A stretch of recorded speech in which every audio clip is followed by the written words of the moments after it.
കേരളം മുഴുവൻ ശ്രദ്ധിക്കുന്ന ശ്രദ്ധേയമായ തീപാറുന്ന പോരാട്ടം തന്നെയാണ് മഞ്ചേശ്വരത്ത് നടക്കുന്നത്. കുറെ കൃത്യമായ ഒരു ത്രികോണ മത്സരം നടക്കുന്നു എന്നൊരു പ്രതീതിയിലേക്ക് തന്നെ കാര്യങ്ങൾ പോകുന്നു. AK മഷ്റഫ് MLA തന്നെയാണ് നിലവിലിപ്പോൾ മത്സരത്തിനായി വീണ്ടും രംഗത്തിറങ്ങുന്നത്. അത് മഞ്ചേശ്വരവും കാസർഗോഡും മാത്രമല്ല, കേരളവും ഇന്ത്യയും പോലും ശ്രദ്ധിക്കുന്ന ഒരു പോരാട്ടം നടക്കുന്ന മണ്ഡലം എന്നുള്ള രീതിയിലാണ് ചർച്ചകൾ ഉയരുന്നത്.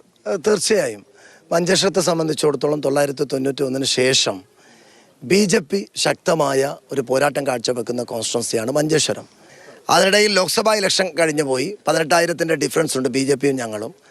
ഈ 4 മാസം മുമ്പ് നടന്ന പഞ്ചായത്ത് ഇലക്ഷനിൽ 23,000 വോട്ടിൻ്റെ ഡിഫറൻസ് ഉണ്ട് UDFും BJPയും തമ്മിൽ. മഞ്ചേശ്വരത്തിൻ്റെ 229 ബൂത്തുകൾ കേന്ദ്രീകരിച്ച് കൃത്യമായി വർക്ക് നടത്തി ഞങ്ങളൊരു തെരഞ്ഞെടുപ്പിന് വേണ്ടി റെഡിയായി നിൽക്കുകയായിരുന്നു. സുരേന്ദ്രൻ ഇതിനോടകം തന്നെ മണ്ഡലത്തിൽ സജീവമായി കഴിഞ്ഞു, എല്ലായിടത്തും ഓടിയെത്തുന്നു, അത്തരത്തിലൊരു പ്രതീതി ഉണ്ടാക്കുന്നു.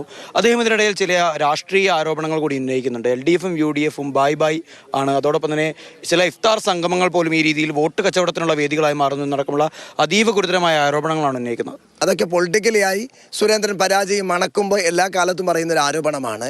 പഞ്ചായത്ത് ഇലക്ഷനിൽ ഞങ്ങൾ LDFിൻ്റെ പഞ്ചായത്തുകൾ അന്തർധാരയിലൂടെ തിരിച്ചു പിടിച്ചതൊന്നുമല്ല. ജനാധിപത്യ പോരാട്ടത്തിലൂടെ UDF 8 പഞ്ചായത്തിൽ അധികാരത്തിൽ വന്നു എന്നുള്ളത് എല്ലാവരും കാണുന്നുണ്ട്. BJPയുടെ സീറ്റും ഞങ്ങൾ പുത്തിക ഡിവിഷനും ഞങ്ങൾ പിടിച്ചെടുത്തു. കുമ്പള ടോൾഗേറ്റുമായി ബന്ധപ്പെട്ട സമരം, അതുപോലെ തന്നെ ഷിരൂർ ദുരന്ത സമയത്ത് താങ്കളുടെ ഇടപെടൽ, അതൊക്കെ തന്നെ വോട്ടായി മാറുമെന്ന് പ്രതീക്ഷിക്കുന്നു. രാഷ്ട്രീയത്തിന് അതീതമായി ഒരു സമരമായിരുന്നു. അന്ന് BJP ദൂരെ നിന്ന് മഞ്ചേശ്വരക്കാരൊക്കെ ഈ സങ്കടം പറഞ്ഞു. BJP പ്രവർത്തകർ അവരോട് പറഞ്ഞു അത് താൽക്കാലികം എന്ന് പറഞ്ഞു. ഷിരൂർ ഒരിക്കലും മറക്കാൻ കഴിയാത്തൊരു കാര്യമായിരുന്നു.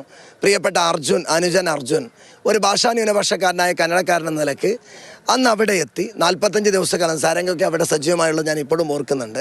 കേരളത്തിൻ്റെ പ്രിയപ്പെട്ട അർജുന് വേണ്ടി 45 ദിവസം നിന്ന് നമുക്ക് അർജുൻ്റെ ബോഡി പ്രിയപ്പെട്ട അർജുൻ്റെ അമ്മയുടെ കൈകളിലേക്ക് ആ വീട്ടിലേക്ക് കൊണ്ടുപോകാൻ കഴിഞ്ഞൊരു രംഗം ഇപ്പോഴും മറക്കുന്നില്ല. ഞാൻ ഈ തെരഞ്ഞെടുപ്പിലേക്ക് പോകുമ്പോഴും പറയുന്നത് മഞ്ചേശ്വരത്ത് വർഗീയത വേവില്ല. അതാണ് കേരളത്തിൻ്റെ റിയൽ സ്റ്റോറി. SIR വലിയ ചർച്ചയായ മണ്ഡലമാണ് മഞ്ചേശ്വരം. BJP ഇപ്പോഴും ചില ഷിഫ്റ്റിങ്ങിൻ്റെ പേരിൽ കർണാടകയിൽ നിന്ന് വോട്ടുകൾ ചേർക്കുന്നു എന്നുള്ളത് ഞങ്ങൾ തിരിച്ചറിയുന്നുണ്ട്.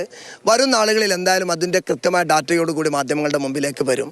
എന്തായാലും മഞ്ചേശ്വരത്ത് കൗണ്ട് ഡൗൺ മുഴങ്ങിക്കഴിഞ്ഞു. ഇനി ശക്തമായ രാഷ്ട്രീയ പോരാട്ടം മലയാളികൾക്ക് എല്ലാവർക്കും കാണാൻ സാധിക്കും. സാരംഗ് സുരേഷ്, മാതൃഭൂമി ന്യൂസ്, കാസർഗോഡ്.